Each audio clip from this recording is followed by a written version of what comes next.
So how about those B-girls? They sure are a thing. I personally... Okay, you know what? Maybe the less we talk about the B-girls and the invasion thereof, the better. Let's get right into our next segment. Those of you who are regular viewers of the show, of course, know what's coming up next. It's Hex for Trainables. Must be the season of the witch, yeah. Now, I had a friend of mine ask me an interesting question the other day.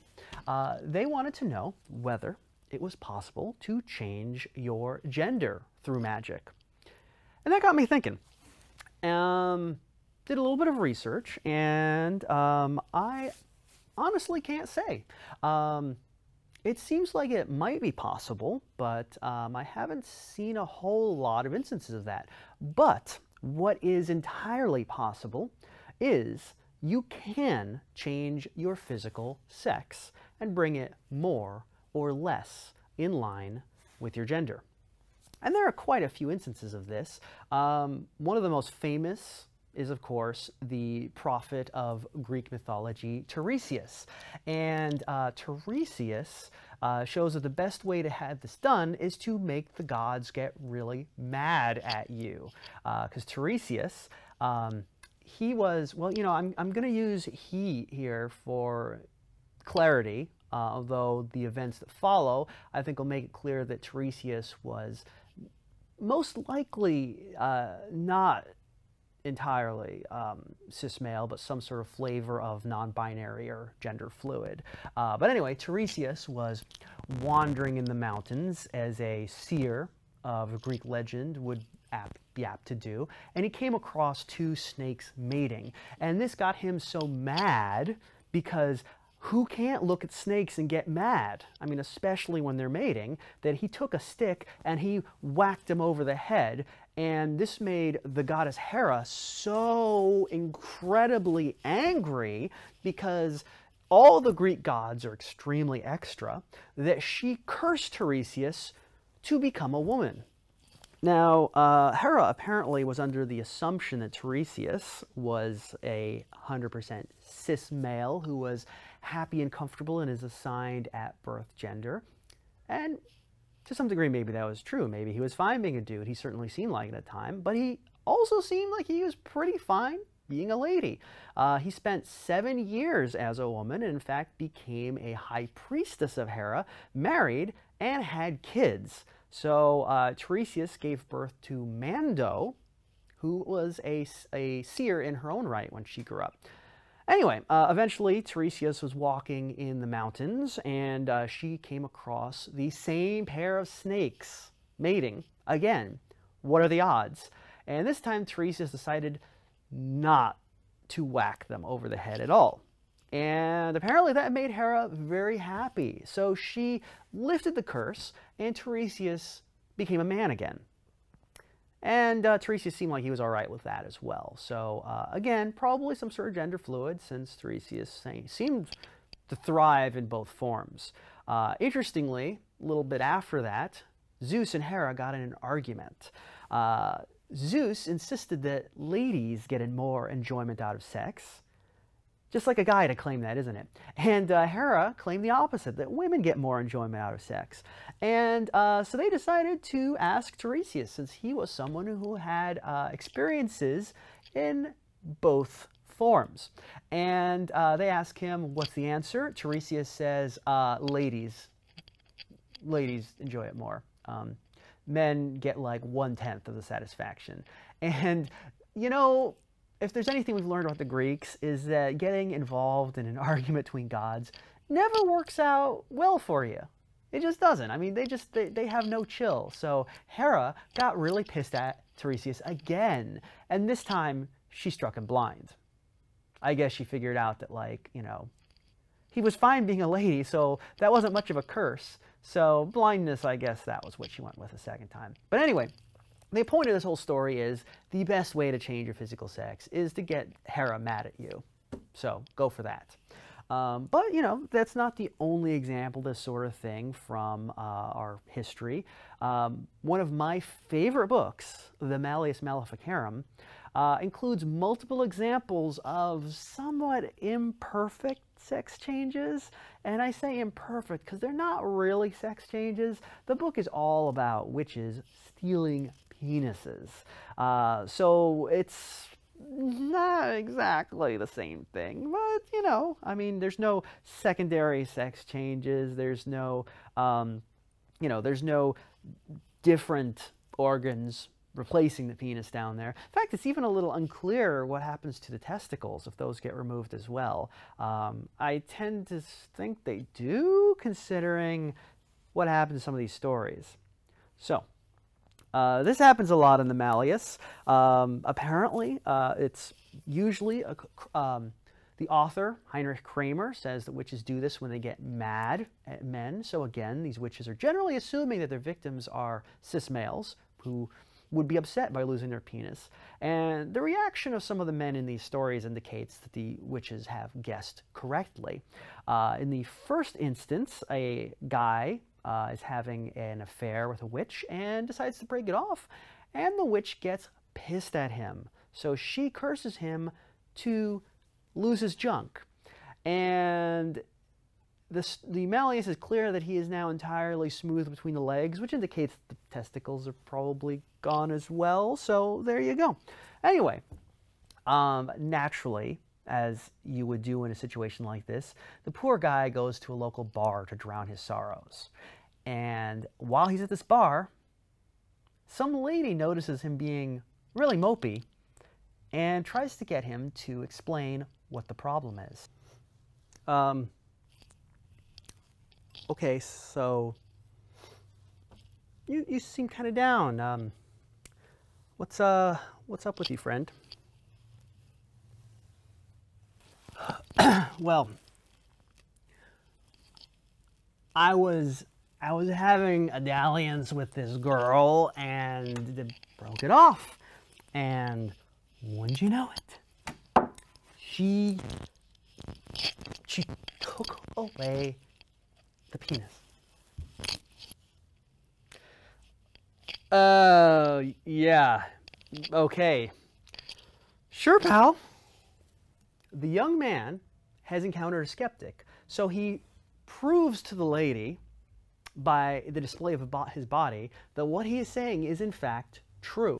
You don't believe me. Well, just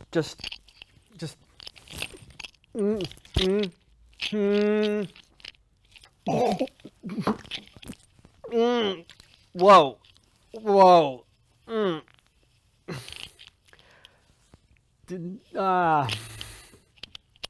So the lady then says to him, okay, so like if you want to get that back, what you've got to do, you got to go to a place where your lady frequently passes, and when she passes, you should be hiding in the bushes, and you should jump out and through threats of violence induce her to return your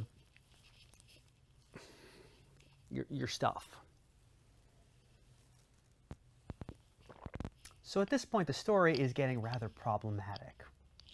But the young man takes the woman's advice. He goes and he hides by the side of the road. When his former lover walks by, he jumps out, grabs her, and threatens her with violence if she doesn't return his penis. And the witch says, yeah, okay, sure, have it back. And so that works. I'm just repeating the story because it's in the Malleus. It's an example of what we're talking about. I don't encourage violence against women. In fact, that's not the only story of this happening in the Malleus. There's another case where a young man finds his penis stolen by a witch. So he goes to another witch to ask her advice. And the other witch says, okay, here's what you do. You go out in the woods. You have to find a certain tree, climb the tree, and at the top you will find a bird's nest full of disembodied dongs, just hanging out like baby birds. And you can just pick any one of them and pop it right on back between your legs, and you'll be golden. Oh, not that one though, not the really big one. That one has already been claimed. It belongs to the parish priest. Now you're probably wondering, wait a minute, you're saying that the penises are just hanging out, like disembodied, just there? Yeah, the Malleus actually mentions that quite a few people have observed that after witches steal penises, they keep them in their backyards and chicken coops and feed them oats and corn like they're little chickens. They pick up the corn with their little dick holes and swallow it like that, you know, like down the urethra. And corn is stored in the balls, apparently. Now, however, there are other examples of sex change through magic, and some of the most interesting happened right here in the States. Now, in the 1880s in San Mateo, New Mexico, there was a particular witch, a little woman in her late 50s called Marcelina. And Marcelina, changing men's sex was one of her favorite tricks. Now, a fellow named Don Jose Patricia Mariano got, well, he incurred Marcelina's wrath, and she transformed him into a woman. And he spent several months as a woman. I say he because he apparently wasn't very happy with this transformation. So eventually he had to he was able to find another witch who turned him back.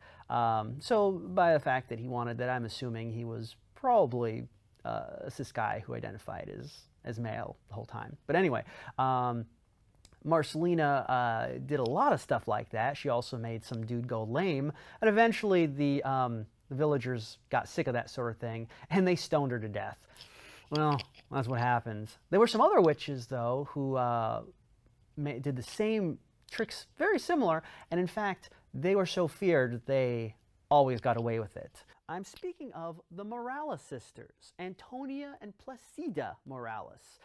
They lived in the town of San Rafael, still in New Mexico.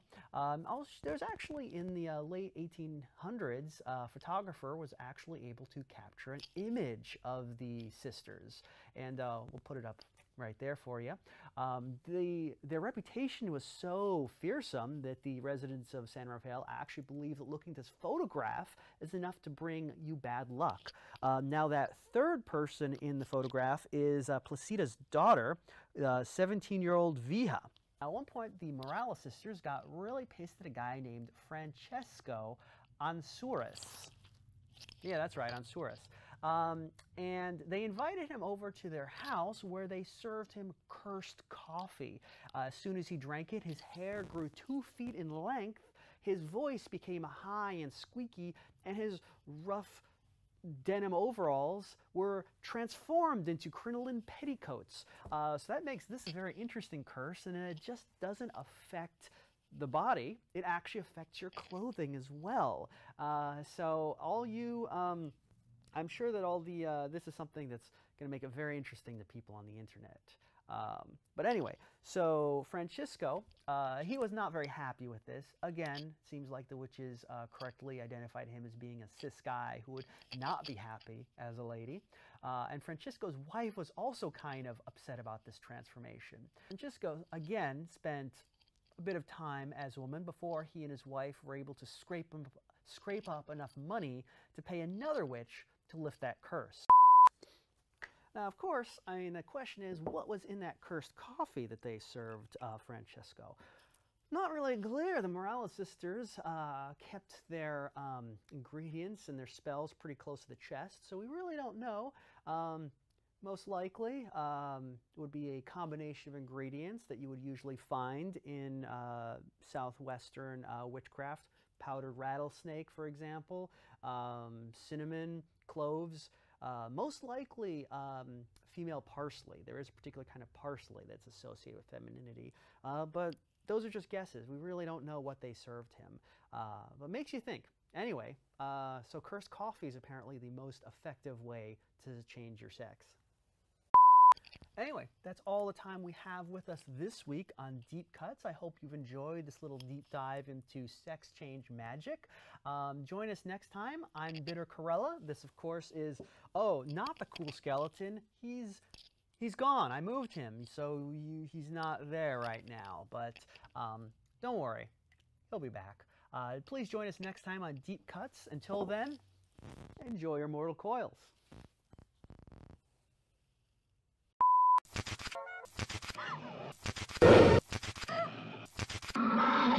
Ghostbusters.